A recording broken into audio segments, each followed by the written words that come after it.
Halo semua, kali ini kita akan membahas buku ESPS Bahasa Indonesia Kurikulum Merdeka untuk kelas 6.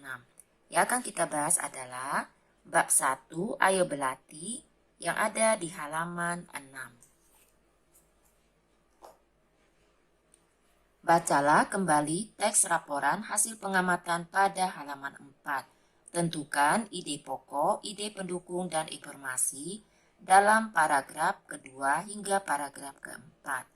Tulislah dalam bentuk tabel pada buku tugasmu. Kita lihat kembali untuk teks laporan hasil pengamatan pada halaman 4. Pada halaman 4 terdapat laporan hasil pengamatan, nama kegiatan pengamatan taman satwa di Indonesia. Selanjutnya, di halaman 5 terdapat contoh, ide pokok, ide pendukung, dan informasi yang terdapat pada paragraf pertama. Sekarang kita tulis untuk paragraf kedua, ketiga, dan keempatnya. Pertama, untuk paragraf kedua. Untuk paragraf kedua, ide pokoknya Taman Satwa tertua di Indonesia. Ide pendukung, yang pertama, tahun dan lokasi didirikannya KBR pertama kali. Yang kedua, nama dan arti KBR saat awal didirikan. Yang ketiga, pemindahan lokasi KBR. Ide pendukung yang keempat, luas lahan dan peresmian KBR. Kemudian kita lihat untuk informasinya. Pertama, KBR adalah Taman Satwa tertua di Indonesia.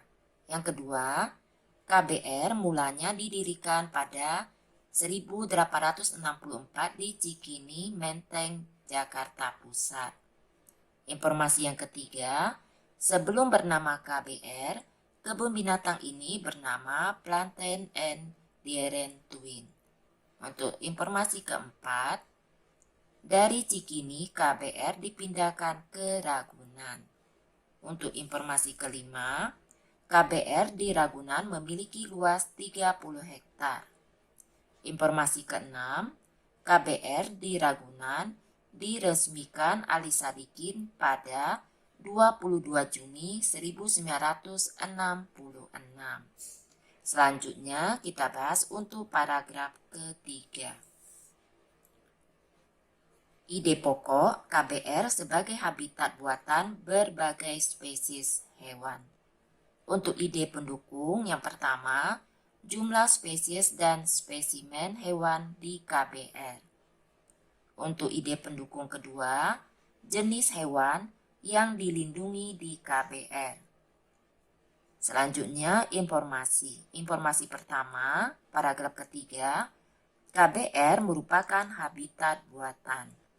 Yang kedua, KBR memelihara lebih dari 200 spesies dan 4.000 spesimen hewan. Untuk informasi ketiga, ada hewan mamalia, burung, reptilia, dan satwa air di KBR. Selanjutnya untuk paragraf keempat, ide pokok akses masuk ke kebun binatang Ragunan. Ide pendukung yang pertama, fasilitas di KBR. Ide pendukung kedua, kegiatan yang dapat dilakukan pengunjung di KBR. Informasi pertama, KBR dapat dikunjungi oleh semua orang. Untuk informasi kedua, terdapat berbagai fasilitas di KBR. Misalnya, pusat primata Smuzer yang merupakan tempat memelihara berbagai primata. Untuk informasi ketiga, pada waktu makan siang, pengunjung dapat melihat petugas KBR memberi makanan kepada gorila di pusat primata Smuzer. Demikianlah pembahasan kali ini, semoga dapat dipahami. Untuk memudahkan pencarian video yang kalian inginkan, dapat dicek di daftar playlistnya. Terima kasih.